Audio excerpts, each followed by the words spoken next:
Hello everyone, this is Kaifu here with game 1 in the series between Peter and Ben. Peter on my left side is playing Blazing Knight, and also on my right side is Ben's playing Blazing Knight. So this will be a Blazing Knight versus Blazing Knight mirror match, and I know that you guys are sick and tired of seeing Blazing Knight versus Blazing Knight on my channel, so just bear with it at the moment. This is the top 4. After top 4 and finals are over, there shouldn't be too much Blazing Knight versus Blazing Knight, hopefully, until the meta shift back to Blazing Knight versus Blazing Knight mirror match majority of the time, but shouldn't affect the meta too much at the moment. So after this, you'll be seeing a lot more like diversity after that. So let's get back to the game itself. Life point wise, 4,000 compared to 3,400 life point. 600 damage being dealt by the Lancelot directly to Ben, putting him down to 3,400 life point compared to Peter's 4,000 life point at the moment. In Percival comes to play and adding a bow, I believe. I didn't see it directly, but I think he added a bow onto his hand. Let's see what he can do now.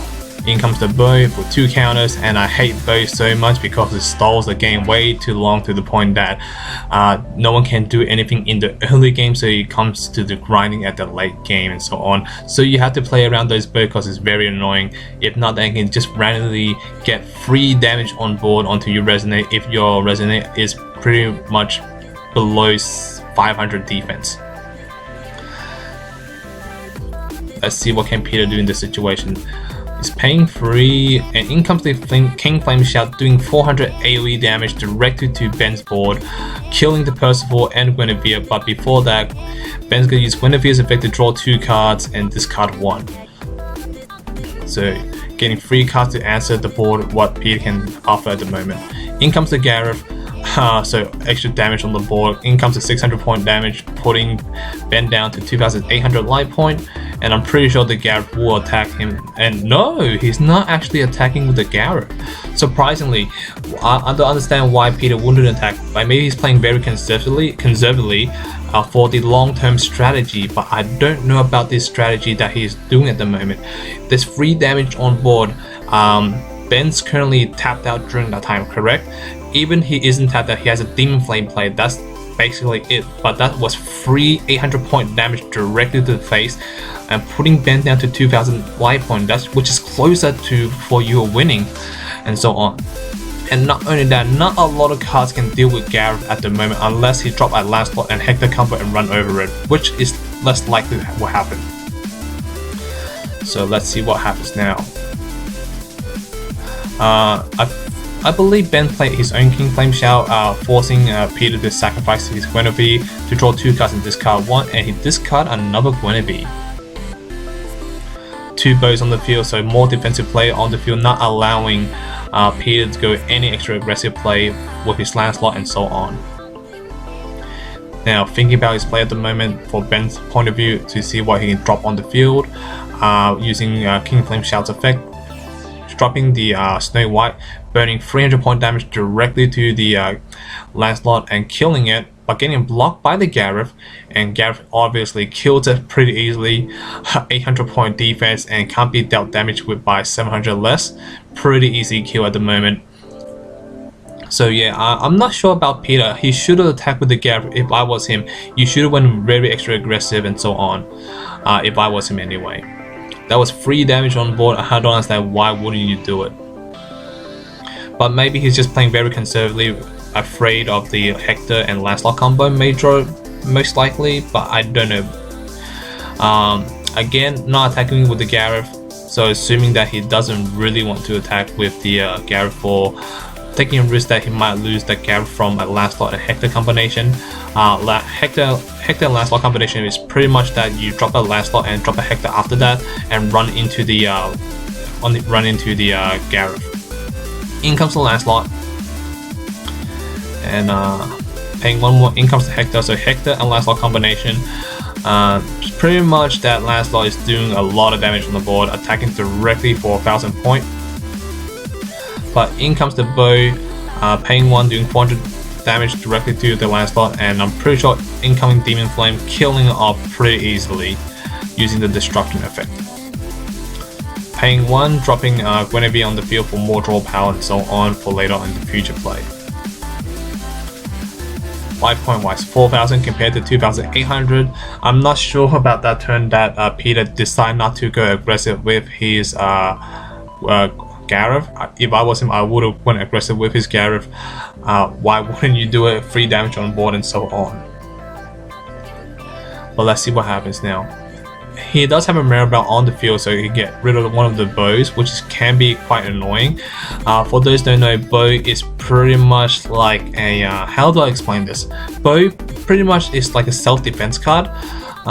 In a way, like towers from Frozen Throne and Reign of Chaos. For those people who played Warcraft 3 back then, from 2002 and 2003 or 4, whatever it is. Pretty much bow is pretty much like orc and humans towers, defending the base, not allowing to do any damage directly to the base and so on, and they will grind you out with resources and better tech choices and so on. So yeah, so the bows are pretty much like towers from my point of view.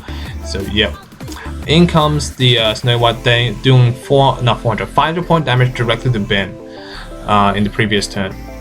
Sacrificing Guinevere to draw 2 cards and discarding 1. So I'm pretty sure Ben's just thinking for better answer to deal with the field, especially with the Gareth, because Gareth can be very annoying in the mirror match due to the fact that Gareth can actually, you know, stop getting killed by last loss of burn effect, can't get targeted by bow, aka your towers from Frozen Throne or Reign of Chaos, and so on.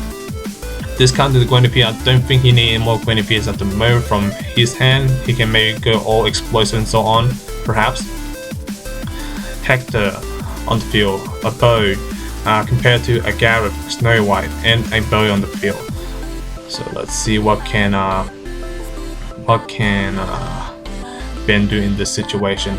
He does have a Gareth and a Percival in hand, so he maybe can do a Percival play and get more resonators or more arrows in the field. In comes the Gwaine, boosting his whole entire field by 200 attack, 200 defense, only for round tables obviously. In comes the Gareth, and in comes another bow, making life a lot harder for Peter to play around, because one bow is already hard enough. By putting 2 bows on the field, it's pretty much you're dealing with two towers from Frozen Throne, from human or even orc. It's very tough to get around towers. If you guys play Frozen Throne before, leave in the comment section below and give me a thumbs up for Frozen Throne. Anyway, enough ranting and song about Frozen Throne and Reign of Chaos for Warcraft 3. Let's get back to the game itself. 2 bows, 1 Hector, 1 Gwaine, 1 Gareth, compared to a compared to Gareth, Snow White, and a bow. Life point wise 4,000 compared to 2,300 life point. 6 magic stone open compared to none on the field at the moment, so there will be no interaction spell played by Ben. In comes the last slot, and paying 4 resource to increase his attack by 400 attack, attacking directly, burning 700 directly to the Gwaine, so not allowing animal support and so on. But I don't think it really matters at this time, because Ben has 2 bows on the field to get rid of that nasty as last on the field, because due to the fact that bow can do total of 800 point damage and last slot only has 600 defense, so it can't really survive that attack at all. So using 1 bow, using the second bow, burning off, trading a 2 counters and a Gwaine for a Lancelot.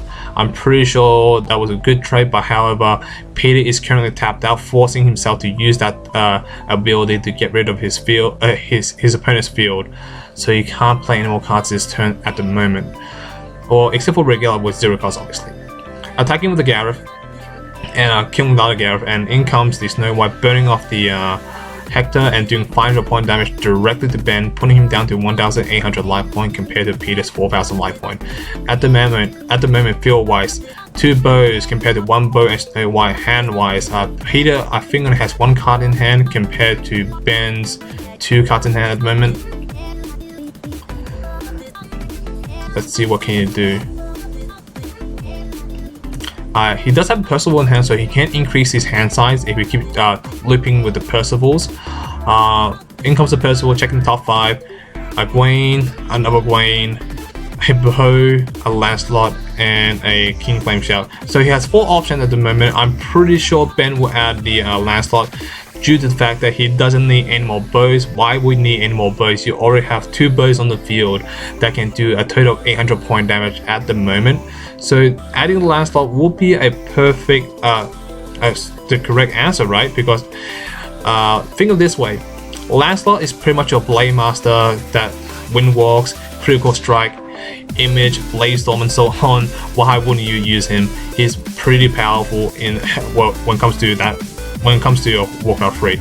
Enough with Warcraft 3, I don't know what I'm talking about. I think that's the best way to explain it for some odd reason. In comes the Lancelot doing 800 point damage because he did pump it up, putting Peter down to 3,200 life point compared to Ben's 1,800 life point at the moment. Let's see now. First of all, on the field, 2 towers, 2 bows, 1 Lancelot compared to 1 Snow White and 1 bow with 1 counter each. So not looking too good for Peter at the moment. His hand size, his field size are very underwhelming compared to Ben's like field advantage with Percival, 2 bows and a Lancelot and an open magic stone. If I predict correctly, that could be a demon flame in his hand. Because he left 1 magic stone open instead of pumping it up, because it should be a demon flame. I'm pretty sure it should be a demon flame. In comes the bow, and yes, in comes the demon flame. Why else will you leave a open magic stone on the field for no reason? Using Percival effect to protect Lancelot for the turn. And Peter's passing turn with an open field, which gives Ben to go very aggressive now, and he top deck into a Percival, which is perfect because Peter does have a bow and a lot of magic stone open. What does that mean?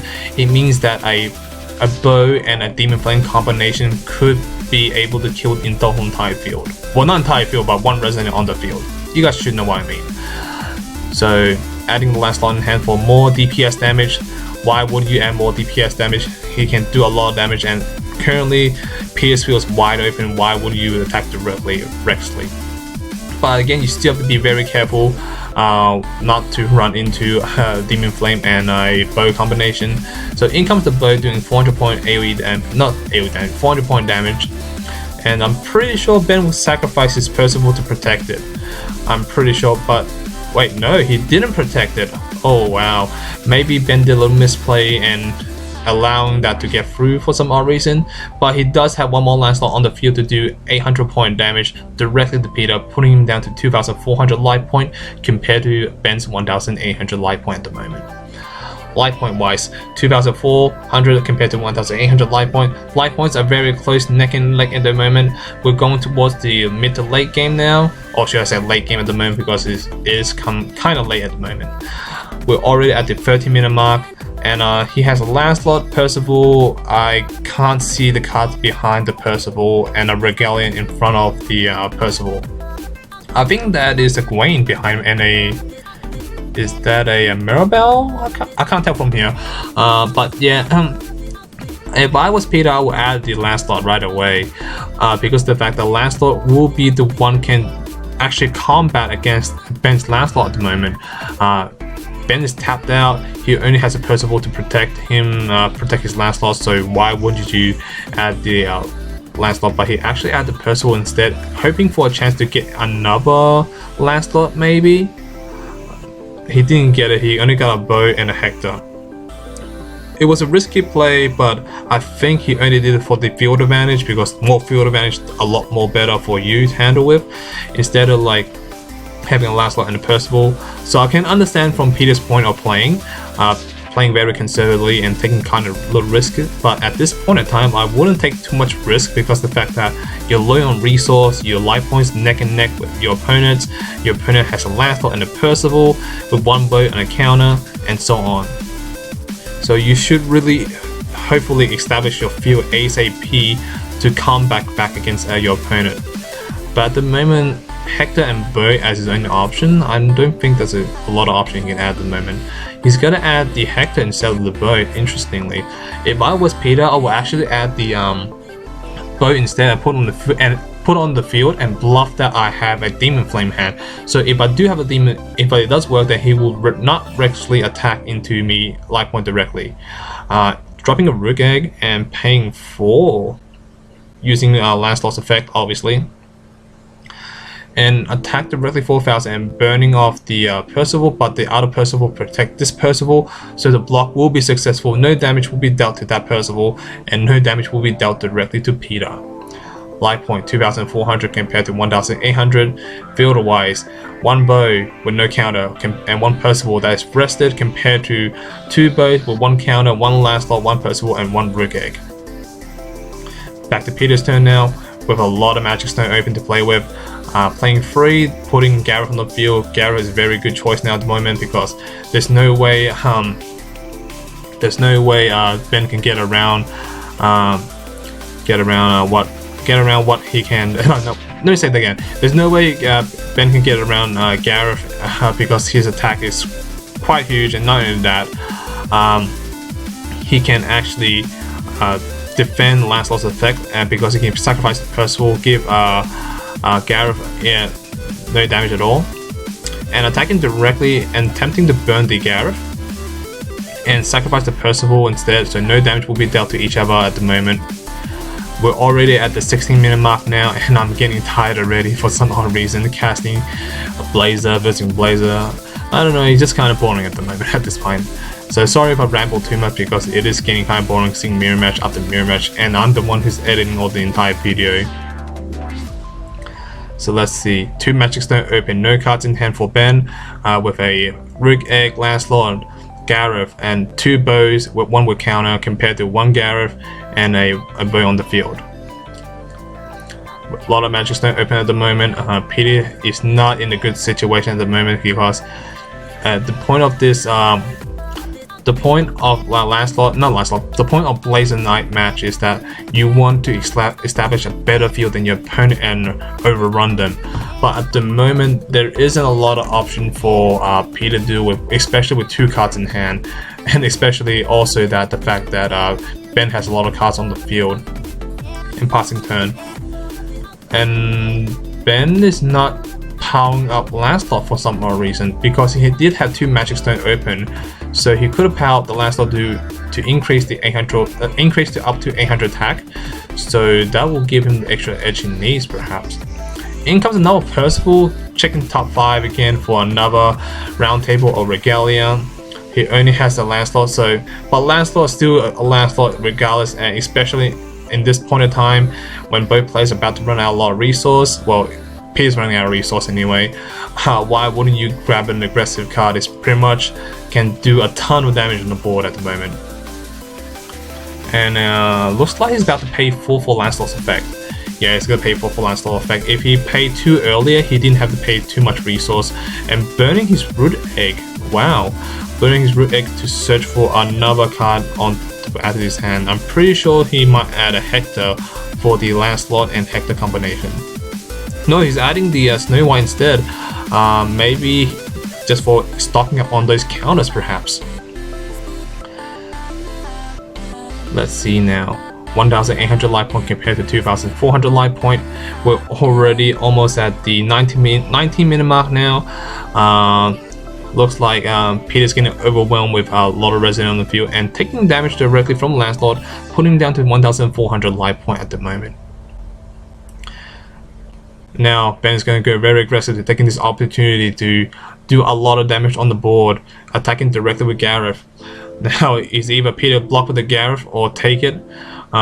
He's going to take it, put him down to 800 life point, which could be the correct play. Actually is the correct play because he knows that a Lancelot and a Snow White's in hand, so if he blocks this attack and has no resonators on the field, he can't do much, but at least he can block the Snow White that from gaining any counters and stopping the Lancelot from doing any more damage on the field. So let's see what can he do at the moment.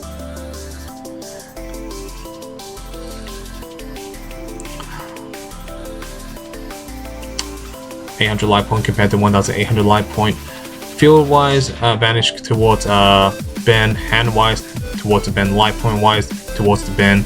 So even Peter, who went first, he's not in a strong position at the moment, even at all. Paying free, putting Snow White on the field, more aggressive play and so on. But I'm pretty sure Ben will not attack. Yeah, he didn't attack. Saving it for next turn until the time is right. Peter's turn now, top deck into a bow, which it doesn't need because the bow can't really do much at the moment, especially with no Demon Flame. Dropping the bow for bluffing for Demon Flame perhaps, and not allowing the opponent to do any damage on the board, even though you only have one bow and you're facing a Resonator with a 6/6 base attack that can pump himself, and a Gareth that can knock out the other Gareth. Snow White that can do 500 point damage and stocking counted, and not only that, you know that your opponent has a Lancelot in hand to do the extra 600 point damage.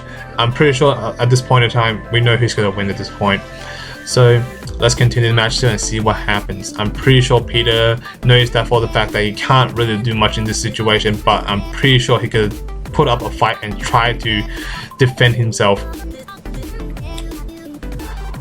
Attacking to a Lancelot, Percival comes in protected, so no damage being dealt at all. Paying 4? Oh, for Hector and a Wayne on the field, so more resonant for defending. So let's see what happens from here. Not looking too good at the moment for Peter's situation. With one card in hand, and we already saw that was a Death Sight, and Death Sight is not helpful in this matchup, especially a Blaze Knight versus Blaze Knight. I'm pretty sure this is the GG now, but let's see what happens from here. Paying 4, using Lancelot effect, attacking directly, burning off the Gwaine and doing 1000 point damage and blocking and so on, and using the bow and Hector block to get rid of Lancelot. But I'm pretty sure it's GG from here regardless. He's wide open, out of counters. Well, not out of counters, he's tapped out for his bow, and yeah, in comes the Lancelot for more damage, and that's the GG. Thank you for watching, thank you for listening guys, hope you guys enjoyed it. Please stay tuned for game 2.